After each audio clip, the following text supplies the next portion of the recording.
Welcome back, Booty Kickers. I am so excited to have a very special friend with me here today who has so much wisdom to share with you. Mm. A little bit about our guest today. Maria Haralambis is a professor, social media manager, pre-pro ballet teacher, and CEO of the Dance Scientist LLC. You may know her from Instagram. You can also see her in the November 2023 Dance Magazine section, What Dancers Can Learn from Sports Performance Training. She is an active member of organizations and serves 8 boards and committee positions. That's very impressive. Thank Across you. ones such as HDC, IADMS, and NDEO.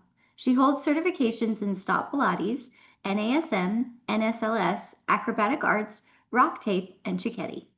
Over the past 14 years, she's taught both pre-pro and recreational ballet students. Her students have won awards and scholarships, and some dance professionally. She teaches at local studios, is a social media manager for dance studios, a professor for dance kinesiology course, and a professor for an online course on NDEO's platform for dance educators. And then we are going to talk about this next part in the Hmm. podcast. So I'll Yep. leave it out for now. But Maria, this is very, very impressive. And Thank you. I'm just so excited to have you here Yes. today. I know we've become Instagram friends, Yes. and I'm excited to get to have a conversation in real life. So thank you Hmm. for joining us. Yes. Thank you for having me. It's nice to connect with, like-minded people and have these like nerd conversations, I like to call them. Yes. These like nerd, Absolutely. yes. Like-minded people who share similar beliefs and who are just trying to make the dance world a better place, like one day at a time. Yes. Absolutely. And Yep. I know that our topic today is something that you and I can nerd out on pretty Ex extensively. right, exactly. Anatomy, right? Yes. So before we dive into that, Mm-hmm. would you share with us a little bit of, I'll put the spin on it, the Mm-hmm. anatomy of your background for those Mm-hmm. who may be meeting you for the first time? Yeah, so great question. So as a young dancer, I was trained in a lot of like a pre-pro ballet setting. And really my focus when I was with my dance teachers was I would always have questions about my own anatomy. But it wasn't really something that they could answer at the time because dance science wasn't really a thing, right? I can't really fault my teachers because they did do a good job. They did try to source out like, oh, look at this dance magazine article. It talks about your hyperextended knees that you asked me about, right? So I can commend my teachers for doing the best that they could, but really, like, I always had these questions, right? Like, why is my side développé much easier on my right side and my left side can barely hold 90 degrees, right? It comes down to the anatomy and the biomechanics, right? So when I decided to get my undergrad in dance, and then I took my first Pilates class and my Mm. first dance kinesiology class. Like the light bulbs that went off in that class, like during that time for me was a very transformative time for like my mental health and for my physical health as a dancer, right? Obviously, my technique blew up and skyrocketed because I finally had all of those light bulb moments, right? I didn't have all the answers necessarily right away. Like your body doesn't work like that, but you have like a different toolbox. You have a different set of tools, right? The world kind of opened up for me and I was like, "Oh, there's like actual anatomical reasons why I'm struggling with that side développé, for example. It's not my fault. My teachers did the best they could. I was doing the best that I could as a student, but it got to the point where I was like, I'm glad that I learned this at that age in undergrad, but I had a little bit of frustration in my head because I'm like, if I would have learned the most simple concept at 7, it could have kind of enriched how my dancing was from that age and to this point on. So I just, I have this in me that I'm like, even dancers at a young age could be learning very, very basic anatomy. It does not need to be a lecture. They don't even have to sit down. Like it can just be like wrapped into how they're learning technique. So yeah, Absolutely. yeah, Yeah. Yeah. And, something that, I'm passionate about is yeah, the role of anatomy and biomechanics in mm, preventing injury. yeah, mhm. Because when we were brought up in the dance world, it was all about, oh, you can't get that pirouette? Well, just do it a million times and then you'll get it, Exactly. Right, you know, exactly. or the Yes. jump or whatever. And that's why a lot of us ended up getting repetitive stress injuries Mm, because we weren't actually addressing the biomechanics that would mm, have helped us get the same movement faster, easier, and also in alignment with our bodies instead of forcing our bodies to do something that at that time they weren't prepared to do or equipped to do or in the right balance to do. What would you say to that? Right. So like even I could relate too in my ballet training because like if I would have just been told to repeat that side développé, for example, and I was told by many teachers, just keep practicing and you'll improve on that side. It never happened, right? Because Mhm. I was missing the key component. I was missing knowing my own anatomy, knowing my own joints, knowing my own limitations of my own hips, right? And working within that, right? There's strength training that can improve that a little bit, but your anatomy is kind of your own anatomy too, right?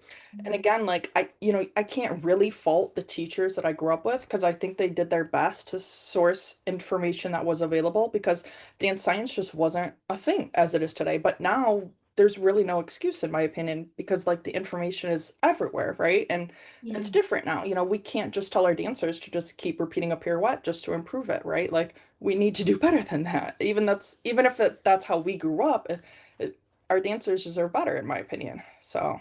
Agreed. And Yes. also, I love how you bring up the importance of really, this is something that I also get on a soapbox about, of tuning into your individual Mm, body.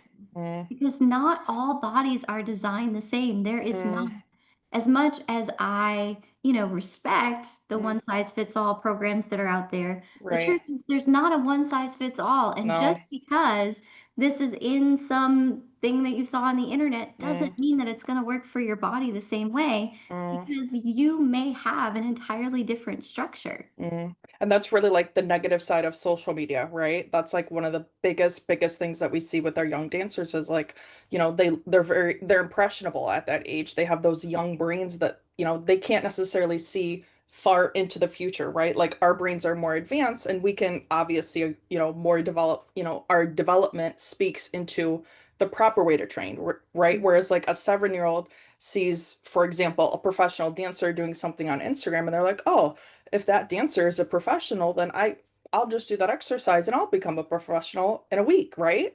They think that that's how things work, right? Because they're at that impressionable age, right? So it really comes down to us as educators, like how are we going to tell these young dancers that it's not just what the exercise that they see on social media, it also comes down to their bodies, but it's a hard thing to get across to young dancers sometimes because again, like through the Instagram feed, they see so many things nowadays. So it's hard. Yeah. It is. And, no matter what the genre is, whether it's ballet Yeah. or hip hop or contemporary or ballroom or, I love two step, any of those things, like it's really easy. I mean, last night I was on my phone scrolling dance videos, until I realized, oh, it's been a half hour. I should get up and do other things. And so it's especially when it's something that you want and you want to achieve it. I remember being that young dancer who was so fixated on what can I do to be the best, Mm, right? And that, so I would study everything in every dance magazine that came out and yep, everything like, how yep, can I do this? Oh, this is what they do in the Royal Ballet School, so yep, I'm going to do this. yep. And I think even at that age, we didn't have social media back then. Mm, mm. Yes, I am that old, but You don't right? look But old. now, how much more so, I feel like these young dancers that are inundated by it By the on all sides, information. Mm, everywhere they turn mm, is here's this move, here's this person doing this, mm, doesn't this look amazing? Don't you? And essentially, I think without meaning to, the message that could be communicated is don't you mm, wish you could do this? mm, mm. And It's it's really, go mm. ahead. No, yeah, I want you to keep going, yeah, because you're on a good Okay. tangent, yeah.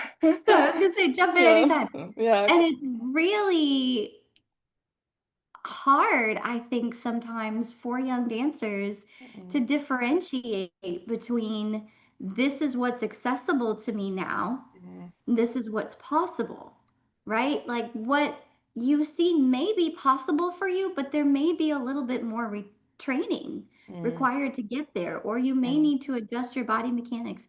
Or the hard one is your body might not move quite the same way in mm, that particular movement, position, whatever it is, based on things that have nothing to do with you. mm, Doesn't mean you're a bad dancer, doesn't mean you're not trying as hard as you can. like you mentioned, the position of your hips impacted Mm-hmm. your your Yeah. développé. Like Yeah. that's just that's just a thing. Mm. Okay, I'll get off my soapbox and jump No, in. no, no. Yeah, I'm You have the loving mic. this conversation too. I really love this because, like, we're both on fire and I love it. But one thing with limitations that I find hard with dancers is I think it can be seen as like a negative sometimes, you know? I think it just has to be communicated in a way that, like, their bodies have everything, their bodies have all the facility that they need. It's just everyone has kind of a different journey, right? Everyone has kind of something different to work with. But I really try to not make sure that dancers feel like that they're put in a like a box, right? Like Mhm. for my side développé, just kind of to keep going back to that easy example because it's, kind of like a basic one, right? I wouldn't want my dancer to feel like, oh, this is the alignment of my hips and I can't improve it, right? There's little things that you can do, obviously, with strength training and cross training, right? That's why when I took the class in undergrad, honestly, I had to go back to a lot of the basic exercises because I wasn't even doing them in an anatomical way, right? And it's just, again, like you said before, like the repetitiveness, right? But it's like, is it quality movement or is it just more about like the quantity about how many développés you're able to do, right? And it goes back to the actual quality. And that's why, like, I had to do so much retraining when I took that class in undergrad. My body was like, I'm like, I've been taking ballet my whole life, but now it feels like I'm actually taking class for like the first time, right? With this new set of tools that I didn't even know existed in the first place. So just imagine like a 7-year-old in dance class, if they had like a little bit sprinkled into their classes, imagine how much better their technique could be, you know? Or imagine how much more confident they would feel knowing that, their body is not a bad thing, right? Nothing's wrong with their bodies. There's just a Yes. different journey. Yeah. And I think that's such an important message for young Yes. dancers. There's Yes. nothing wrong with you. There's nothing Nothing. wrong with your body. There's Nothing. nothing wrong with you as a dancer. Your body is just designed for Diff you. It's Yeah, it's not just designed for unique. anybody else. Yes, it's Unique. your. And Mm. so maybe you have, some of the things that I see in my coaching are really, really hyperextended, Mm. joints, or maybe, you have like I'm all legs and no torso, all these things that impact our biomechanics in ways that we're not always informed about as young dancers that Mm. impact our dancing. And so some of us have not been able, like you were saying, like you had to feel like you were going back to the beginning, are Yeah. not able to train correctly for our unique bodies Mm. until much later in life. And I know that Mm. you and I are really passionate about helping young dancers be Yes. able to train for their Mm. bodies Mm. right where they are.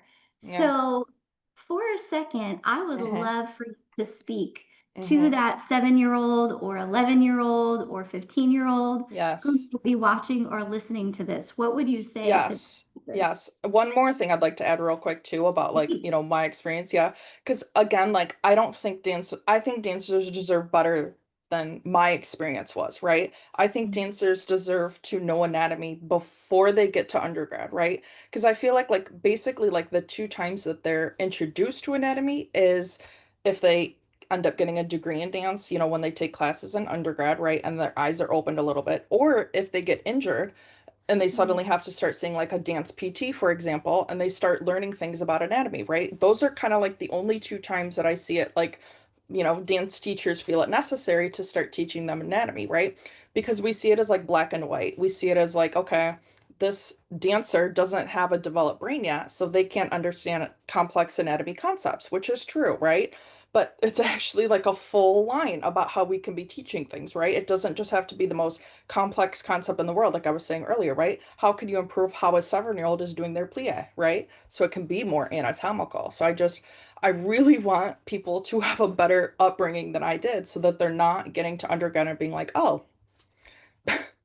I could have learned this 8 years ago, right? Why did nobody tell me this? Yeah. Like, why? But again, the information is more available today. It's different nowadays. And like, I'm just trying every day to make sure that like those 7-year-olds have a better upbringing in class. And, another thing, because I'll angle it a little bit more towards dance teachers too. I want dance teachers to realize that it doesn't have to take time out of their own technique class. Yeah. So I see that as like a big hindrance that I hear from teachers a lot. some of them will tell me, oh, well, I only have like, 45 minutes with this class, for example. I only see this class once a week, for example. Like I've heard like real scenarios that people will tell me. And I'm like, you know what? It can also just be sprinkled into how you're teaching them technique, right? So it can Mhm. be sprinkled into like how are you teaching them a plie? How are you teaching them a tendu? How are you teaching them their sautés, right? It can be sprinkled in, and then guess what? The dancers don't even realize that they're learning anatomy because it's not a lecture. It's wrapped into what they're doing, right? So they're experiencing it, yes, kinesthetically. Yeah. Absolutely. Mm.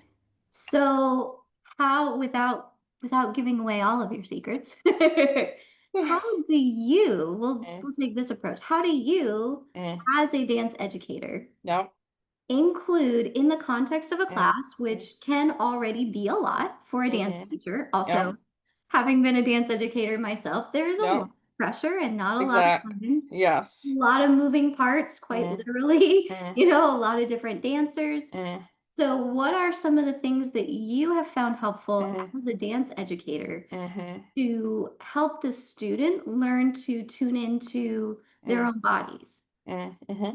So I'll just throw out a couple ideas. These can obviously be for different ages, but I love using journaling with my older dancers. I'll do like a little quick, like even 5 minutes at the beginning of class.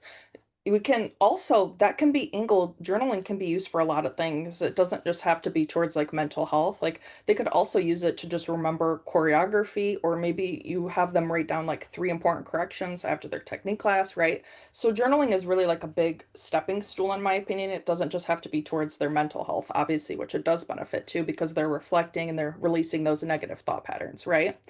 And then another thing I like using for young dancers too is like anatomy coloring pages that I sell on my online shop. Stuff like that, really fun.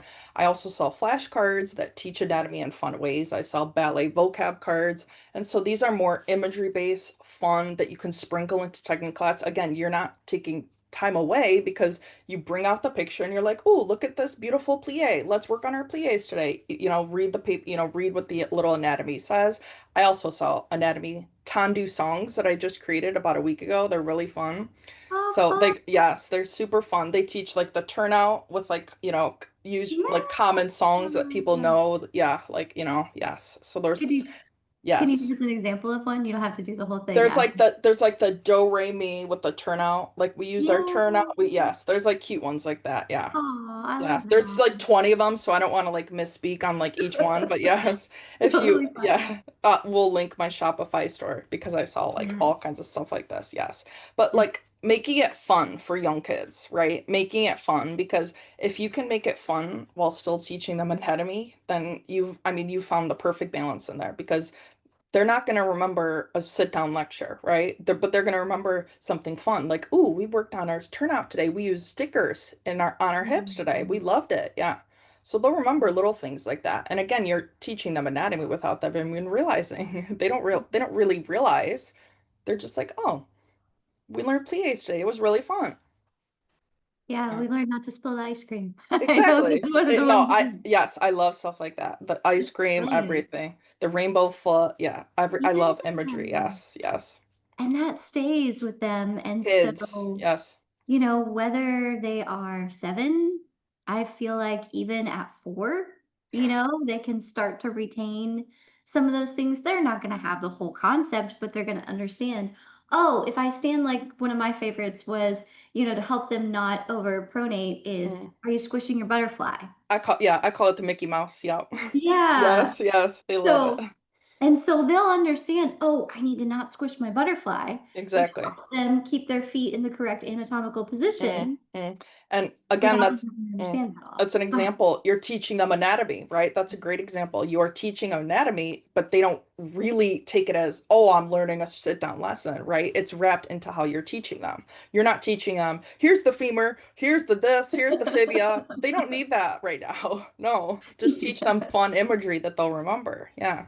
Yeah, the hip Yeah. bone's connected to Yes. There's the time for that, right? Like there's There is. yes. And I think that the more that we can equip students and dancers of all ages to be aware of what's mm, going on inside. I think mm, that when you and I were brought up in dance, mm, it was so much the dance teacher said it, therefore I have to do it, mm, mm, versus having any kind of autonomy mm, or any feeling of I can make these decisions for myself, mm, without going too far into that world, mm, even things like corrections and all that mm, kind of stuff. It's so much more powerful, whether it's dance, honestly, whether it's any area in life, when somebody can become self aware mm, and say, oh, this is what I'm doing.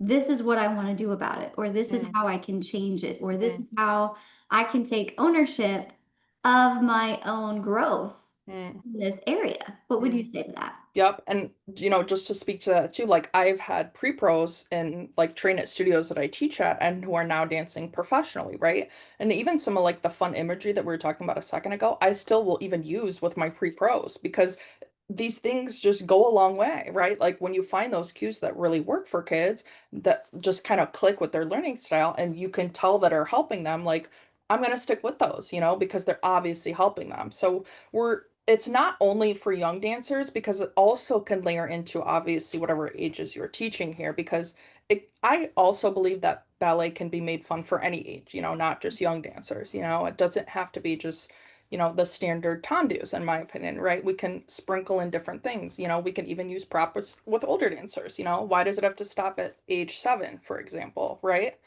I just Absolutely. think that it can be taught in fun ways. Yes. And whenever Yes. whenever we do something fun, it's Mm, going to be more memorable. mm.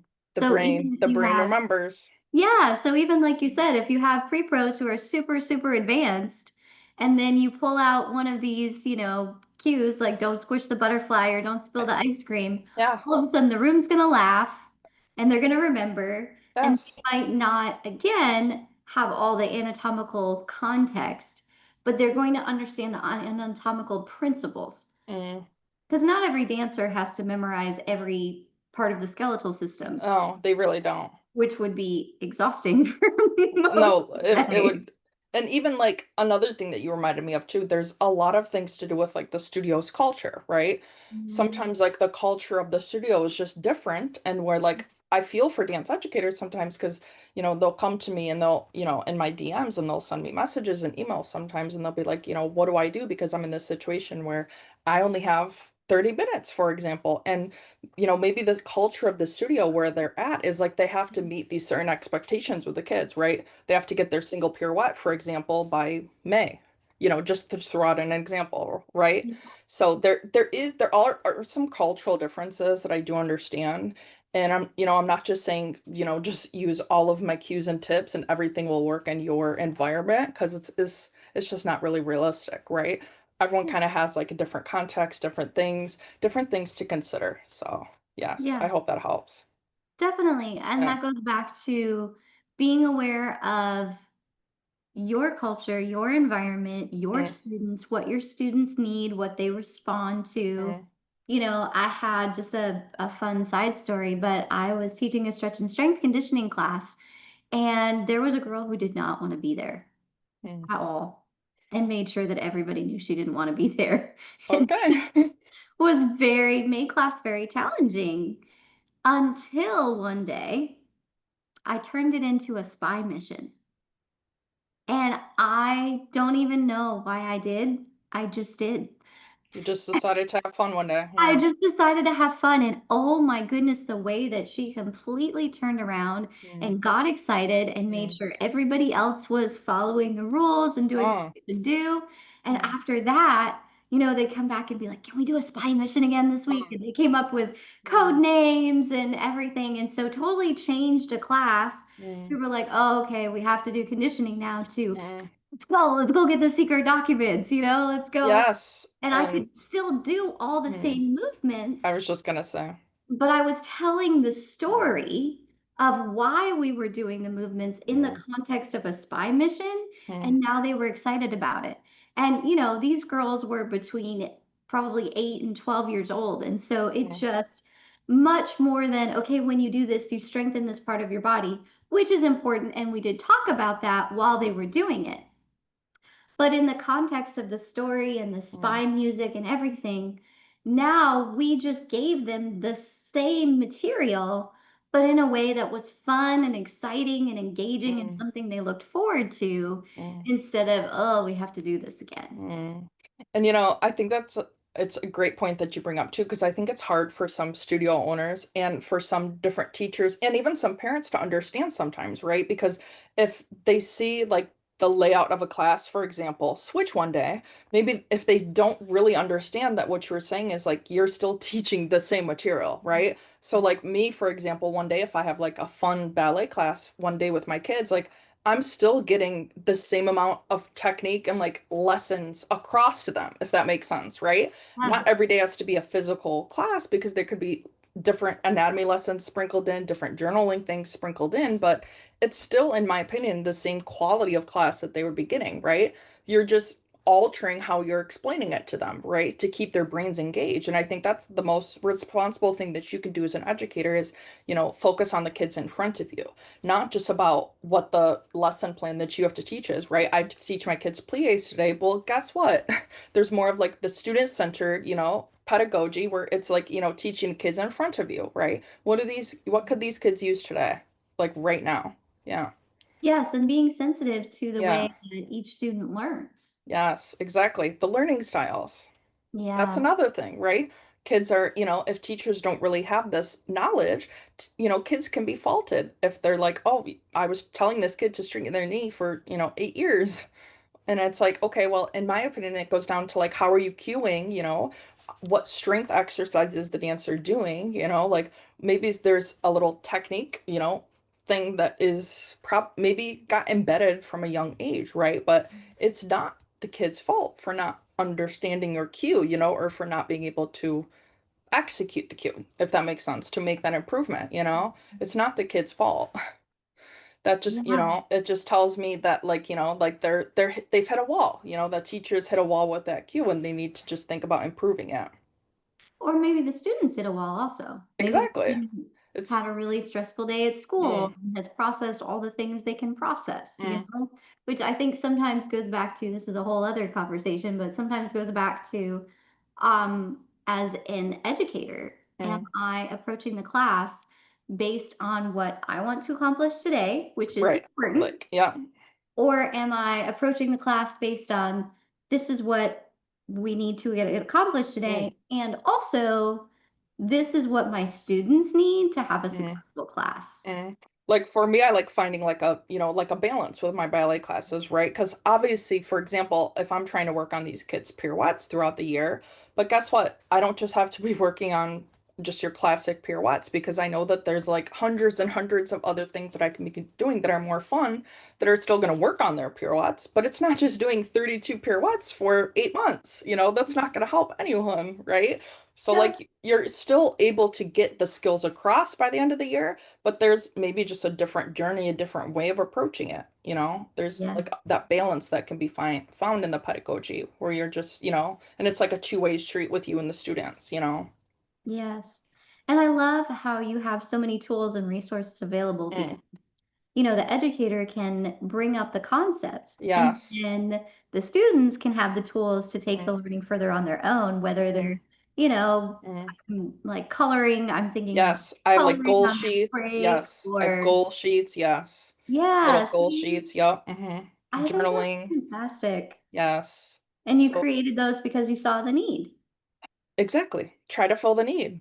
Yeah, that's Because so one day, important. like when you realize that, little things go such a long way with like a 7-year-old, like they get my kids get so excited over just one coloring page that I bring in. Yeah. I mean, they're like, their jaws drop. Like that's how far little things go at that age. Things go a long way. They don't have to be the most fancy, you know, coloring pages that you can find. Like literally, I just print out one page at a time with these kids and they're happy about it. Yeah, They I love love it. that. And then they continue to be excited about it and want to learn more and want to learn more about their bodies, All right. which, as we both know, sets Mm, them up to be healthy dancers for a lifetime. mm, Because the unhealthy dancers, as I was once upon a time, are the ones who stop listening to our bodies, who are Mm. not paying attention to our Ignoring. own anatomy. Yeah, Mm. our own anatomy, our own signals of pain, Mm. all of that. And the healthy dancers are the Mm. ones who learn to work with our bodies Mm. in partnership, like you would work with a friend, Mm. to help them be able to move at their best for the long Mm. term. Yeah, I read something one day about like this really stuck in with me because it was like, like dancers, they do feel those like pain signals. This was just this person's, personal opinion. We feel like we're sensitive to our bodies, but we're good at ignoring it, right? We're good at putting that wall up that's like, I'm good. Mm. Like my knee is okay. Even though it's Yeah. like the knee is like starts whispering and then it turns into a shout, right? Like how Yeah. many times does that happen, right? And dancers are just, we know this. They're taught the no pain, no gain thing, but Mhm. it's a cultural thing that definitely needs to shift. It is, and I know you Yes. and I are both passionate about shifting Exactly. it. Yes. That's the fun part too. And another thing is like with my, tools that I've like bring into class, I've also found since I teach at a lot of studios where most kids, well, actually, like all the competition dancers, they have to take ballet, like Yeah. they're required to take ballet. Some of them, ballet is not their favorite. And so that I've actually found that like, especially with my coloring pages for kids who don't necessarily, their ballet is not their favorite, those kids especially come to love and at least are excited to come take class because I'm Oh, making it fun for them, if that I makes love sense. that. So Yeah. especially those kids who are like, I don't really love ballet. I like more fun jazz, And I'm like, Yeah. okay, well, you see this, you see the wheels turn over the year, but they come to class like excited with a big smile on their face. I'm like, okay, I'm And getting somewhere, that's you're getting awesome. somewhere. Yeah, that's the best feeling, whether it's as a Yes. coach or an Yeah. educator or whatever role, to see a kid come to class excited for class, excited Mm, to learn, excited to grow. I mm, think no matter what you're teaching or no matter mm. what you're coaching, I don't think there's a better feeling than that. There's not because I love ballet, but I can't force every kid to like ballet. That's just not realistic, right? Like we Totally. all we all kind of have a style that we're drawn to, but obviously nowadays, kids are being taught to be, trained to different styles. So that's always important to me. Yeah, You know? absolutely.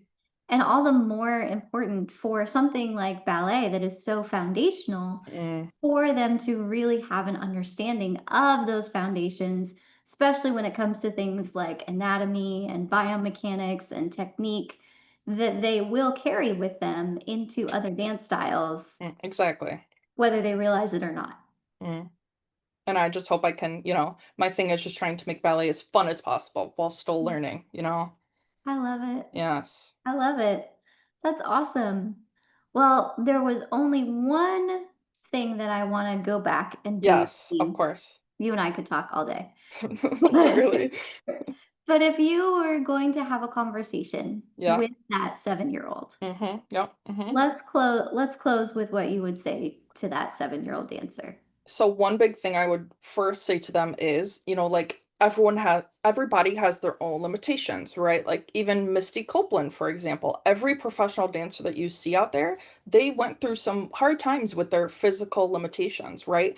But they were trained with anatomy, with dance science. And so it's just really important that try to think about every post that you see on social media, right? Just because we see a beautiful professional dancer doing a beautiful développé to the side, right? Guess what? You might still get to that point, but it might not be tomorrow because that's just not really how ballet technique is. That's just not really how like your body works, right? It takes time, it takes consistency, right?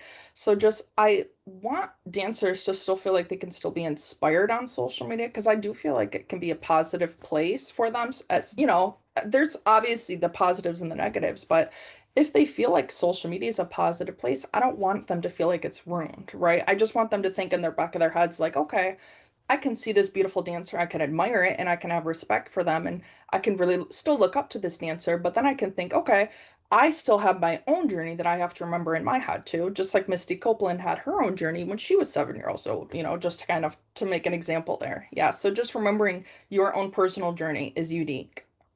I love that. Yeah, Yes. real dancers aren't made in microwaves. Exactly. I tell my kids, I'm like, it's not just I can't just turn the light switch on and you'll point your feet, for example, Yeah. yeah. It takes Yeah. time. It does, and I think honoring the process and Yes. realizing that when you see those things on social media, Mm, like you were just pointing out so eloquently, you don't know what that person's process is, you know? I mm. mean, I could watch Missy dance all day. Exactly, me too. And, you know, you don't know the hours that she spent practicing, you don't know the things that she had to learn about her own body, Mm, the things that she had to work on, mm, you know, as well as other hurdles she had to mm. overcome, and so I think that we can one of the things that I think we have to be careful of in the dance world is that we can admire Yes. without using that to judge ourselves. Exactly. Keep it in just a positive mindset of like, Yeah, okay, that's a really cool thing to see. I enjoyed that post. yeah, And that doesn't necessarily mean my body might get there, it might not, is the kind of mhm. the reality of it. Is the hard thing to say to young dancers sometimes, but it's just the reality that they need to hear sometimes is like it's really more about their own bodies, obviously. Yes, Yes. and about the joy of movement. Exactly. And they'll realize that, right, when they're our age. They And when they go will. back, they're like, those people were kind of right. Every post I see on social media, they're like, they were right about that. It's true. Like you can admire the beauty, but it doesn't mean that that's your story, right? Right. Yes. Or that it's supposed to be. Exactly. Yeah, Could be, could not. totally.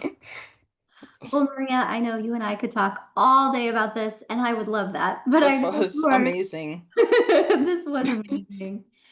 So, before we go, what Hmm. is the best way for people who have been listening Mm, saying, "Oh my goodness, I want those coloring pages. I want to hear mm, more from Maria." mm, hmm. The best place for them to connect with you? So I try to make it easy for people. If you just follow me on Instagram, it's at the dot dance scientist. And if you just click the link in my bio, I have everything on like a full page for everyone so people can see, what my website. I have a little email newsletter for people. They can see my online stores link there. So I try to keep everything just on one page for people, just so, it's easy for people to find stuff. So yes, just follow me Awesome. on Instagram is an easy way. And that's how we became Yes, it's just easy, right? I love being able to connect with people, like-minded people who are like the ballet nerds like us, the dance nerds, Totally, the totally. anatomy nerds. And I will post those links in the show notes as Thank well. you. Thank you so much. I appreciate it. Yeah. Well, thank you This so was much for being great. here, Maria. I think we'll definitely have you back for a part 2 sometime. I think we need to dive into some of the topics that we talked about today. Today was like a nice like umbrella about different Yeah. things, and yeah, maybe we could dig in. We'll do some more deep dives Yes, for I sure. would love to. Just All let me right. know. Will Okay. do. I look forward to that. Thank you so much. You're welcome. And with that, booty kickers, we'll catch you on the next episode. Keep kicking it. Thank you.